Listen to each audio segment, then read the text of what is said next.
What the world needs now is love, sweet love. Let them fight. Sweet love. Now I am become death, Sweet love. the destroyer of worlds. Sweet love. You have your fear, which might become reality. Sweet love. And you have Godzilla, which is reality.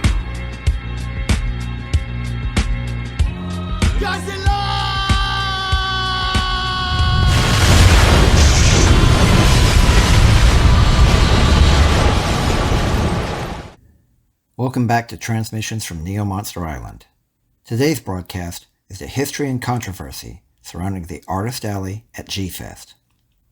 I am only going to speak on the facts as I have them before me. I'm not going to speak on rampant speculation, rumors, or rivalries. I do have some pretty strong opinions on the subject, but I want to focus on the facts. I don't want this to come off as a video bashing G-Fest, but I am a passionate defender and promoter of the arts, and I feel called upon to chronicle what has gone before. Artist Alley is a place for artists to gather and sell their wares. Usually it's a room or a hallway to itself.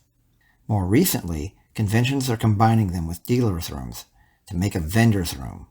If you register as an artist, you may get a cheaper space, but sometimes there's an all-in-one price no matter who you are. Sometimes the artists are in a section by themselves, and sometimes they are just mixed in with the dealers. For example, Soda City Comic Con dedicates half of their vendor space to artists, with artists paying one price for an 8-foot table with about 4 feet behind them, and the vendors usually get a 10 by 10 stall. That's over 8,000 attendees getting their choice of art, products, or both. Artists sell fan art of a genre like giant monsters or superheroes, or they do their own original creations. They sell copies of their art, they sell the originals, or they do commissions on the spot. If you see an artist you like, perhaps you should be a patron and subscribe to them, and even donate to their subscription or tip jar. Always support the artists. Historically, G-Fest has taken place at the Crown Hilton in Chicago, Illinois. The vendors would get the main room, while the artists would get a smaller, sometimes out-of-the-way room. When I first started, they parked us in a place that was an abandoned hotel restaurant. Many people didn't even know we were there. So some of the artists banded together, and at the entrance we taped our art all over the wall to attract attention, and it worked. Patrons told us they didn't even know the convention even had an artist alley. So for the next 2 years, I used my own money to create colorful and memorable vinyl banners to show where we were. Hotel customers who weren't even attending the con would take pictures and selfies with them. We grew in size, and everything was going great. Then the room got yanked from us to make room for Bill Murray's Caddyshack restaurant. We were originally a ground floor location. Then we got shunted to the basement, and it was still up to us to promote it. Nevertheless, we were professionals, and I provided standing banners and a sandwich board signs, all out of my own pocket. I even acted as a carnival barker to pump up the crowd. In 2019, we were told we suddenly needed a license to participate in Artist Alley. Now, this is the only time I'm going to engage in speculation, and it's time for a history lesson. It was probably because Toho had sent me, Neo Monster Island, a cease and desist. They wanted me to stop putting their character on my coffee bags and to stop calling myself that Godzilla guy. So I did. Not only did I survive that cease and desist, I thrived, and I still continue to produce great Godzilla fan art. But the convention organizers probably got a little chilled about Toho making them the next target. This couldn't be further from the truth. Toho cares about copyright infringement. They do not like fan art and would rather it not exist, and this comes directly from their lawyer. However, they know that fan art is legally protected in the United States. It becomes infringement when someone puts that fan art on something like a t-shirt or drinking glass or, bag of coffee. I still have the letter from Toho telling me I can continue to produce my fan art so long as it is a print or framed work and they will leave me alone. I put new artwork on my coffee bags and everything was hunky-dory. That got me entry into Artist Alley, we fashioned a workaround for everyone else, and we had another great year. Then COVID-19. G-Fest was postponed for 2 solid years. During that time, some stark changes got announced. 1. The convention was going to a newer nearby hotel, as it had outgrown the old one. 2. The G-Fest Artist Alley Facebook page, which was a private group only viewable by the artists, was forced to take out the name G-Fest from the page title, even though this was not open to the public. But this was a foreshadowing that showed they had a desire to distance the convention from the artists. Artist Alley was now under management of the new Artist Alley manager, who took over for the previous Artist Alley manager without warning and rather unceremoniously. Previous Artist Alley manager had no say in the matter, and it was rather rude considering he had done a splendid job that no one else in the con wanted to be bothered with for years. He had been in charge of curating the artists that got in and screening for stolen art. We regularly had 40 to 50 artists in the room, with 60 to 80 every year getting turned away because there was no more room. 4. Artist Alley was combining with the dealer's room. That meant our $80 tables were now more than tripled in price to $250. This was a big shock, but most of us accepted this because it meant increased traffic and we would no longer be shuffled off like some red-headed stepchild. Then the bomb dropped. 5. Artists were responsible for acquiring a permanent or weekend license from Toho LLC for the purpose of selling artwork at G-Fest that used any Toho character, including ones from Legendary Studios. You could bring one copy of a printed artwork and sell it, even if it was Godzilla, and that would be it. Now, artists make copies of their original works, so we can sell it to more people that want it. That meant we were not allowed to sell more than one of each picture. We could take commissions and draw art at the con, but this rule was devastating. We could do whatever we want with Ultraman, Space Giants, Gamera, Pacific Rim. It was all fair game, but we could not sell Godzilla art at a Godzilla convention. Okay, sidebar time. Some artists, including myself, got blocked from the G-Fest official Twitter account. These blocks coincide with when the account, which was the official voice of the convention, mind you, began tweeting misinformation about the COVID-19 virus that was killing thousands of Americans and would go on to kill over 1 million more in the United States alone. Anyone who challenged the account, no matter how polite, got blocked, and they remain blocked to this day. Artists like myself who are trying to navigate the new unreasonable requirements to stay in Artist Alley. This caused many artists, including myself, to have to drop out and get a refund. Why didn't we just get a license from Toho? Let me explain. At the time of the incident, the Toho American webpage has no contact information.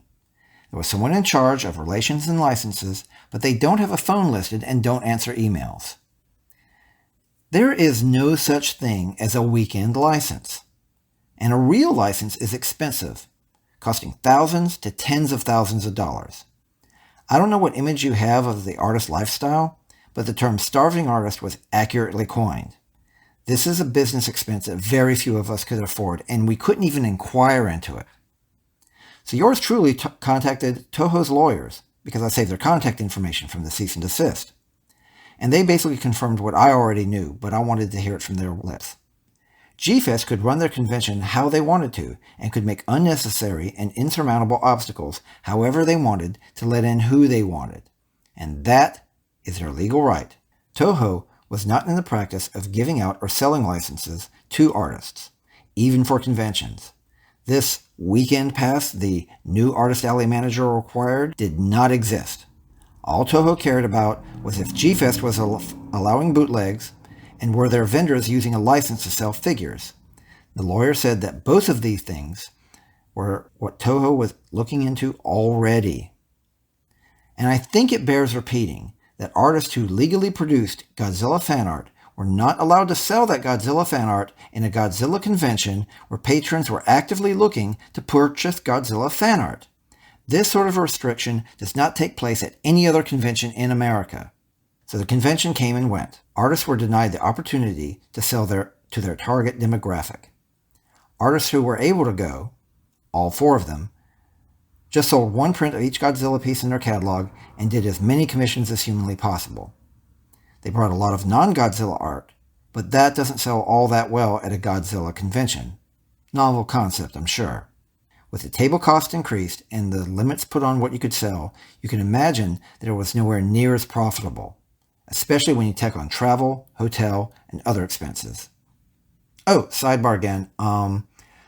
Bootleg DVDs were on full display in the vendor's room, as was reported by several people. One of my followers even said that the G-Fest dealer's room is where his father was able to buy a copy of Song of the South by Disney, so yeah, just let that sink in. There was also blatant and bargain basement bootleg pornography on sale. They took out the artists and replaced it with nothing. Several convention attendees stated that the dealer's room just felt like it was lacking, like it was diminished. A month or so later, at All Monsters Attack Expo by Days of the Dead in Indianapolis, Indiana, I was able to talk to a senior staff member of G-Fest on the last day of the convention. I asked him point blank, would the restrictions be lifted for next year's convention? This was the extremely agitated response. 1. No. 2. I don't see why you artists just can't learn to draw something else. Everyone has seen Godzilla from every angle already. Why don't you all just draw Gifantis? Gifantis is the G-Fest convention mascot. 3. I'm not on good terms with other senior G-Fest staff member, so we'll have to see what happens because the contract will probably change again. 4. I'm just a bad guy here. Grrr! But I have to go. You have a good day. And then he held out his fist for a bump. Besides the absolute insanity of letting words like that pass between their lips, will they tell the toy vendors the same thing? Will they encourage fans to buy nothing but Gifantis figures? All one of them? Will they tell event organizers to stop showing Godzilla films and promote a non-existent Gifantis movie? I really must have missed a memo that we were celebrating Gifantis, not Godzilla.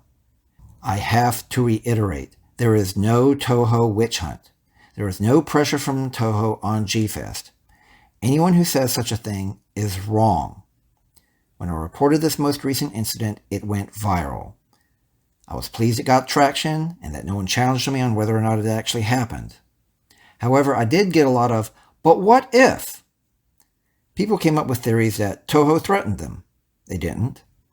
Toho is trying to crack down on fan art. They aren't.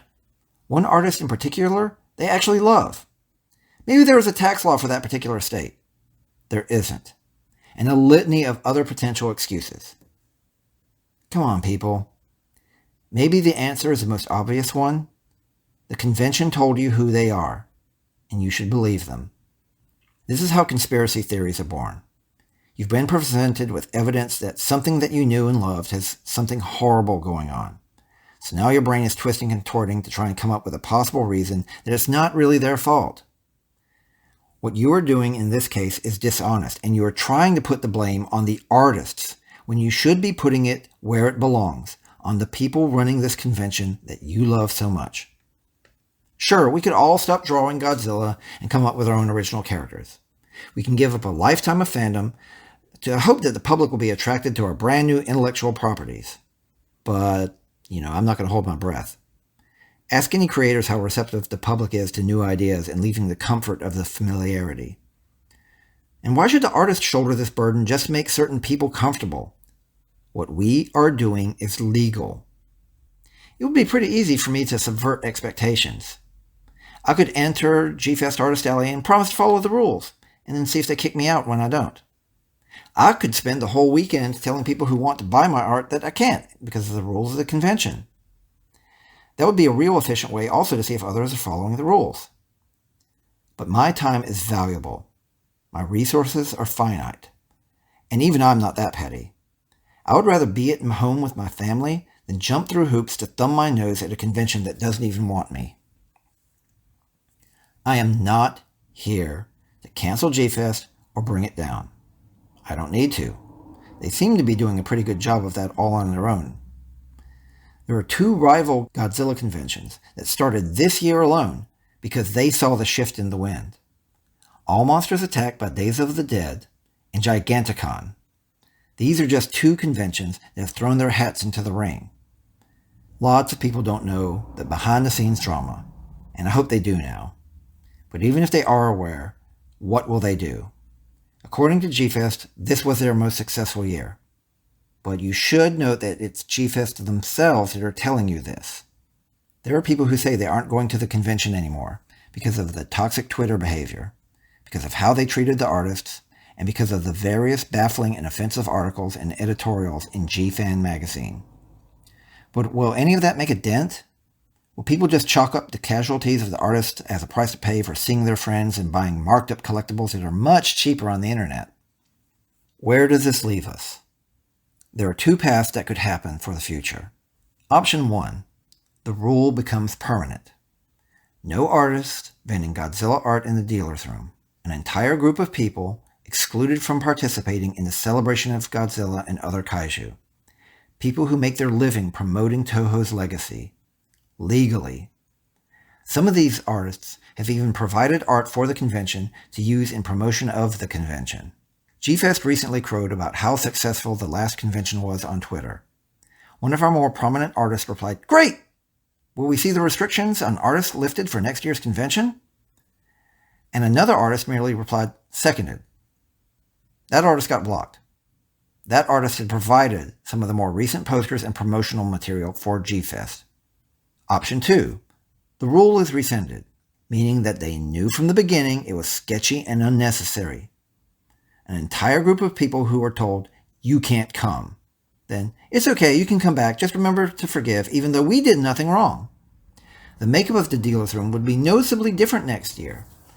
And would the artists be subject to a gag order that we can't talk about what happened and why we were excluded for a solid year? The existence of G-Fest assumes that we are all gathering to celebrate the genre of giant monsters. But it's Godzilla that is the reason for the season. Godzilla is the original source of our mutual affection. By banning Godzilla and only Godzilla art, G-Fest is effectively telling a significant population of the fandom, we can do without you. The people who run this convention will not run it forever. They can't. It's just a fact. Hopefully their successors will be more level-headed and open-minded. More than likely, G-Fest will continue. But it's going to continue without the artists who have contributed so much content and enthusiasm to this once great convention. And until there's a change in the policy for G-Fest Artist Alley, Neo Monster Island will no longer do business with G-Fest. And I encourage other artists to come to this realization. We have to divest ourselves of this convention. We love what it represents, but that love is unrequited. And there are plenty of other conventions and attendees who are ready and willing to take our money and support our work, just as we support them. Thank you for listening to this video essay. I know that it was long, it's janky, and it's pretty low tech. But I had to approach it from this angle in order to even get it done, because even this much takes a lot of work. I want to thank you who are listening, you who buy my artwork, you who laugh at my jokes, you who read my webcomic, Twisted Kaiju Theater. It is because of the fans like you that I am even able to do this privileged position as an artist. I thank you. Be safe. We love you.